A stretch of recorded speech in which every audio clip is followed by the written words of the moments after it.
வணக்கம் traders, welcome to post market report. So இன்றைக்கி நம்ம இந்த வீடியோவில் என்ன பார்க்க போகிறோம்னா, ஜூன் 4ஆம் தேதி புதன்கிழமை நம்ம நிஃப்டி அண்ட் பேங்க் நிஃப்டி எப்படி பெர்ஃபார்ம் ஆகிறதுக்கு சான்சஸ் இருக்குன்னு தான் நம்ம பார்க்க போகிறோம். ஸோ இதை நம்ம எப்படி பார்க்க போகிறோம்னா, எப்பயும் போல் நம்மளோட 3 விஷயம் தான். ஒன்று பார்த்தீங்கன்னா நம்மளோட price action. So Nifty and bank Nifty இன்றைக்கி எப்படி பெர்ஃபார்ம் ஆகிருக்கு ஒன்று. ரெண்டாவது பார்த்தீங்கன்னா நம்மளோட FII and DII investment data. So FII DII investment வந்து இன்க்ரீஸ் ஆயிருக்கா, குறைஞ்சிருக்கா, அவங்களோட நெட் ஹோல்டிங்ஸ் எப்படி இருக்குது அப்படிங்கிறது ஒரு ஐடியா. அடுத்து நம்மளோட ஓப்பன் இன்ட்ரெஸ்ட். ஸோ இந்த ஓப்பன் இன்ட்ரெஸ்ட் பார்க்கும்போது நமக்கு வந்து கால் ஆப்ஷன்ஸ் அதிகமாக இருக்கா, புட் ஆப்ஷன்ஸ் அதிகமாக இருக்கா, ப்ளஸ் இதோட பிசிஆர் ரேஷியோ எவ்வளவு. ஸோ இது ரெண்டையும் வச்சு நாளைக்கு வந்து நமக்கு ரெசிஸ்டன்ஸ் அண்ட் சப்போர்ட்ஸ் வந்து எங்கே இருக்குங்கிறத நம்மளால் கன்ஃபார்ம் பண்ண முடியும். ஸோ இதுதான் நம்ம 3 விஷயம் நம்ம வந்து இன்றைக்கி இந்த மார்க்கெட் இன்றைக்கி நம்ம இந்த வீடியோவில் பேச போகிறோம். ஓகே, அண்ட் அதுக்கு முன்னாடி உங்களுக்கு எல்லாத்துக்கும் தெரியும், இன்றைக்கி வந்து நம்மளோட IPL finals. And suppose RCB ஜெயிச்சாவோ, பஞ்சாப் கிங்ஸ் ஜெயிச்சாவோ நமக்கு வந்து ஸ்டாக் மார்க்கெட்டில் இம்பேக்ட் ஆகிறதுங்கிறது கொஞ்சம் கம்மியான இம்பேக்ட் தான். ஏன்னு பார்த்தீங்கன்னா ஓவரால் ஸ்டாக் மார்க்கெட்டை பெருசாக எந்த டீம் ஜெயித்தாலும் இம்பேக்ட் ஆகாது. ஆனால் என்னென்னா இண்டிவிஜுவல் ஸ்டாக்ஸ், அதாவது இண்டிவிஜுவல் ஸ்டாக்ஸ் ஒரு ஷார்ட் டைமுக்கு மார்க்கெட் மேலே போகலாம். ஃபார் எக்ஸாம்பிள் ஆர்சிபியோட வந்து யுனைடெட் ஸ்பிரிட்ஸ் இருக்காங்க. ஸோ ராயல் சேலஞ்சர்ஸ்ன்னு சொல்கிற அந்த கம்பெனி வந்து பார்த்தீங்கன்னா யுனைடெட் ஸ்பிரிட்ஸ் அப்படின்னு சொல்கிறதான் அவங்களோட பேரண்ட் கம்பெனி. ஸோ அவங்க வந்து கொஞ்சம் இதாகலாம். அதுவும் பார்த்தீங்கன்னா நம்மளோட பஞ்சாப் கிங்ஸோட ஓனர்ஸ் வந்து பார்த்தீங்கன்னா டாபர் அப்படின்னு சொல்லி தெரியும் நமக்கு. ஸோ இந்த டாபரோட கம்பெனி வந்து நமக்கு இந்தியன் இதில் லிஸ்ட் ஆகிருக்கு. ஸோ ஆர்சிபி ஜெயிச்சா மேபி யுனைடெட் ஸ்பிரிட்ஸ் ஒரு சின்னதாக ஒரு மேலே ஒரு அப் மூமெண்ட் கொடுக்கலாம். சப்போஸ் பஞ்சாப் கிங்ஸ் ஜெயிச்சிச்சுன்னா டாபர் வந்து சின்னதாக ஒரு அப் மூமெண்ட் கொடுக்கலாம். ஸோ இதை தாண்டி நம்மளோட ஐபிஎலோட இம்பாக்ட் வந்து stock market Nifty and bank நிஃப்டியில் பெருசாக இருக்காதுன்னு தான் நான் வந்து சொல்ல வரேன். ஓகே, இப்போ நம்ம வீடியோக்குள்ளே போகலாம். நம்மளோட நேற்று வந்து ப்ரைஸ் ஆக்ஷன் பார்த்தீங்கன்னா மார்க்கெட் பயங்கரமாக சரிஞ்சிருந்துச்சு நிஃப்டி அண்ட் பேங்க் நிஃப்டி. இது பேங்க் நிஃப்டி நம்ம பார்க்கும்போது நமக்கு வந்து நேற்று வந்து மறுபடியும் ஒரு நல்ல ஒரு ஸ்ட்ராங்காக 56,000 தொட்டுட்டு அங்கேருந்து மார்க்கெட் வந்து ஒரு ப்ரைஸ் கரெக்ஷன். எது வரைக்கும் ப்ரைஸ் கரெக்ஷன் வந்துச்சுன்னா அழகாக நம்மளோட 55,500 இது நம்ம ஏற்கனவே சொல்லியிருந்தது தான். ஸோ இந்த 55,500ல் வந்து மார்க்கெட் சப்போர்ட் எடுத்துகிட்டு திருப்பியும் அதே ரேஞ்சில் கன்சாலிடேட் ஆகிருந்திருக்கு. ஸோ இதுதான் வந்து நேத்தோட மார்க்கெட். அப்போது இந்த 55,000 remains as a support and அதே மாதிரி 56,000 வந்து ஒரு ரெசிஸ்டன்ஸ்.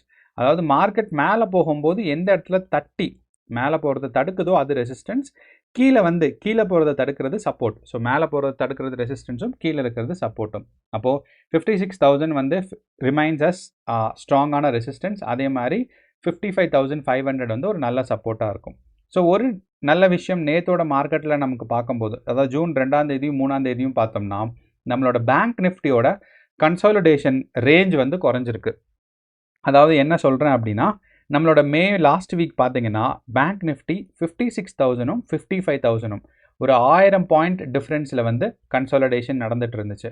மார்க்கெட் மேலே கீழே மூவ் ஆகிட்டு இருந்துச்சு பேங்க் நிஃப்டி.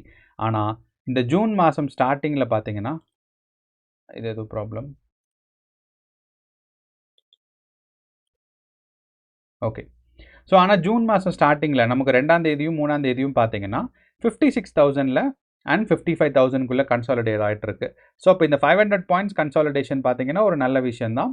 ஸோ வாலடைலிட்டி கம்மியாக இருக்க தோணுது.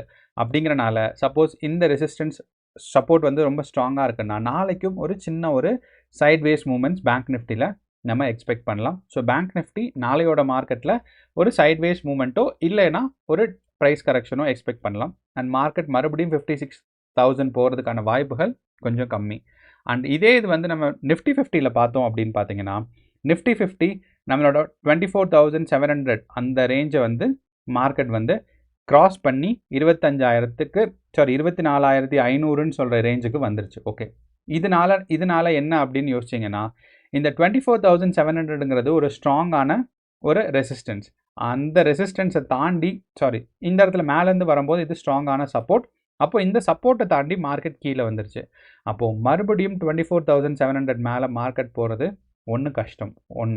ரெண்டாவது, நமக்கு ப்ரைஸ் ஆக்ஷன் நமக்கு வந்து பேங்க் நிஃப்டியை பார்க்கும்போது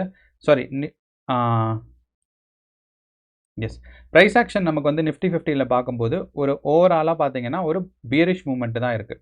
நான் ஒரு 15 மினிட்ஸ் டைம் ஃப்ரேமில் வைக்கிறேன். அப்போ பார்த்தீங்கன்னா தெரியும். ஸோ இங்கேருந்து நமக்கு ஒரு டவுன் ட்ரெண்ட் வந்துட்டுருக்கு. சப்போஸ் இந்த ஒரு பேரலல் சேனல் ட்ரா பண்ணோம்னா நமக்கு கிளியராக தெரியும். நீங்கள் பார்த்தீங்கன்னா தெரியும், இங்கேருந்து ஒரு ஸ்ட்ராங்கான ஒரு டவுன் ட்ரெண்ட் தான் புஷ் ஆகிட்டு இருக்கு. நமக்கு வந்து மே லாஸ்ட் வீக்லேருந்து ஒரு ஸ்ட்ராங்கான டவுன் ட்ரெண்ட். அப்போ இந்த டவுன் ட்ரெண்டை, இந்த கீழே வர ட்ரெண்டை பிரேக் பண்ணாதான் மார்க்கெட் வந்து மேலே போகும். ஸோ பிரேக் பண்ணணும்னா நாளைக்கும் இந்த ட்ரெண்டை நம்ம எக்ஸ்டெண்ட் பண்ணணும்னா அட்லீஸ்ட் இந்த ரேஞ்சையாவது, இந்த அப்பர் லைனை பிரேக் பண்ணணும். அப்போது நிஃப்டி 50 வந்து நாளைக்கு இந்த 25,500 இருக்குது. நாளைக்கு மார்க்கெட் எங்கே ஓப்பன் ஆகுதுங்கிறத பொறுத்து தான் மார்க்கெட் மேலே போகுமா இல்லை கீழே வருமாங்கிறத நம்ம டிசைட் பண்ண முடியும்.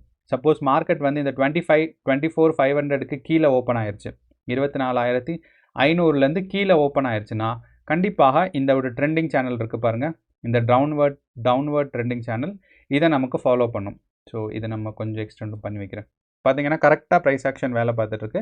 இந்த ட்ரெண்டிங் சேனலுக்குள்ளே தான் நமக்கு வந்து ஒரு 2 டேஸாக 23ஆம் தேதியிலேருந்து இந்த ட்ரெண்டிங் சேனலில் தான் இருக்குது. அப்படிங்கிறனால நிஃப்டி 50 ஒரு டவுன்வர்ட் ட்ரெண்டிங் மூமெண்ட்ஸில் தான் நமக்கு இருக்குது. ஓகே, அண்ட் மார்க்கெட் வந்து அப்போது இந்த 25,000 24,500 விட்டு மேலே போனால் தான் மார்க்கெட் வந்து ஒரு அப் ட்ரெண்ட் இருக்கும், இல்லைன்னா ஒரு டவுன் ட்ரெண்ட் தான் இருக்கும். ஓகே, அண்ட் யாரோ கேட்டிருந்தாங்க நமக்கு கமெண்ட்டில் 25,000ல் மார்க்கெட் வந்து அவர் கால் ஆப்ஷன் வாங்கியிருக்காரு அப்படின்னு. ஸோ அப்போ நாளைக்கு வந்து மார்க்கெட் மேலே ஓப்பன் ஆச்சுன்னா மேபி கால் ஆப்ஷன் அவருக்கு ப்ராஃபிட்ஸ் லாஸ்லேருந்து கொஞ்சம் குறைக்கிறதுக்கு உதவும். அப்படி இல்லை 24,500க்கு கீழே வந்து மார்க்கெட் ஓப்பன் ஆகுது அப்படின்னா கண்டிப்பாக ஸ்கொயர் ஆஃப் பண்ணுறது தான் ஒரு பெஸ்ட் ஐடியா. ஸோ அதனால் மார்க்கெட் இப்போதைய நிலைமைக்கு நிஃப்டி 50 டவுன் சைட் மூமெண்ட்டில் தான் இருக்குது. அண்ட் இதே தான் நம்மளோட ஓப்பன் இன்ட்ரெஸ்ட் டேட்டாவும் நமக்கு சொல்லுது. என்னென்னு பார்த்தீங்கன்னா நமக்கு வந்து open interest data PCR ratio பார்த்தீங்கன்னா 0.5ல் இருக்குது. நான் ஓவரால் பிக்சர் பார்க்கும்போது நமக்கு நிஃப்டி 50ல் அப்போ இந்த 0.5 பிசிஆர் ரேஷியோ பயங்கரமாக புல்லிஷ் மூமெண்ட்னா கிடையாது. இந்த 0.5 பிசிஆர் ரேஷியோ வந்து அவுட் ஆஃப் த மணியில் வாங்கி வச்சுருக்காங்க.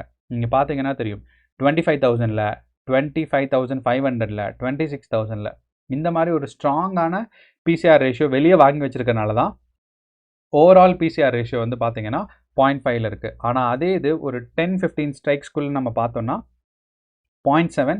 அண்ட் இங்கேயும் நமக்கு என்ன சொல்லுதுன்னா 25,000ல் ஸ்ட்ராங்கான நமக்கு வந்து இது இருக்குது, என்னென்னா ஓவர் பாட் கால்ஸ் இருக்குது. அப்போது இந்த ஓவர் பாட் கால்ஸ்னால தான் மார்க்கெட் வந்து பிசிஆர் ரேஷியோ அதிகமாக இருக்குது. மார்க்கெட் ஆனால் டவுன் சைட் ட்ரெண்டிங்கில் தான் போயிட்டுருக்கு. இது நம்ம நிஃப்டி 50ல். அதே இது நம்ம பேங்க் நிஃப்டி பார்த்தோன்னா பேங்க் நிஃப்டி ஆவரேஜாக இருக்குது. லைக் ஸ்ட்ராங்கான புல்லிஷ் மூமெண்ட்டும் கிடையாது, ஸ்ட்ராங்கான பேரிஷ் மூமெண்ட்டும் கிடையாது. 0.8ங்கிறது ஒரு நியூட்ரலான ஒரு மூமெண்ட். அண்ட் பேங்க் நிஃப்டியில் நமக்கு கிளியராக இருக்குது support and resistance. So resistance பார்த்தீங்கன்னா 56,000. அப்போனா 56,000 தாண்டதுக்கு பேங்க் நிஃப்டி கஷ்டப்படும். டவுன் சைட் வந்துச்சுன்னா எவ்வளோ தூரம் வரும்னா 55,000. அது அப்படி இல்லைன்னா 55,500. ஸோ பேங்க் நிஃப்டி ரொம்ப கிளியர். ரெசிஸ்டன்ஸ் வந்து ஒரே ஒரு ஸ்ட்ராங்கான ரெசிஸ்டன்ஸ் 56,000. சப்போர்ட் வந்து 2 சப்போர்ட், ஒரு வீக் சப்போர்ட் வந்து 55,500லையும், ஒரு ஸ்ட்ராங் சப்போர்ட் வந்து 55,000லையும் இருக்குது. இதுதான். ஆனால் அதே இது நமக்கு நிஃப்டி 50 பார்க்கும்போது நமக்கு கிளியரான சப்போர்ட் அண்ட் ரெசிஸ்டன்ஸ் கிடையாது, பயங்கரமான மார்க்கெட் ஃப்ளக்சுவேஷனில் இருக்குது. ஸோ நிஃப்டி 50 டவுன்ஃபால் ஆகிறதுக்கான சான்சஸ் கொஞ்சம் அதிகம். டவுன்ஃபால்னால் ஒரு ப்ரைஸ் கரெக்ஷன் ஆகிறதுக்கான சான்சஸ் கொஞ்சம் அதிகம். ஸோ இதுதான் நம்மளோட ஓவரால் பிக்சர். ஸோ நாளைக்கு வந்து கேர்ஃபுல்லாக ட்ரேட் பண்ணுங்கள். அண்ட் உங்களுக்கு ஏதாவது டவுட்ஸ் அண்ட் சந்தேகம் இருந்துச்சுன்னா கமெண்ட் பாக்ஸில் போடுங்க, நான் ரிப்ளை பண்ணுறேன். நன்றி, வணக்கம்.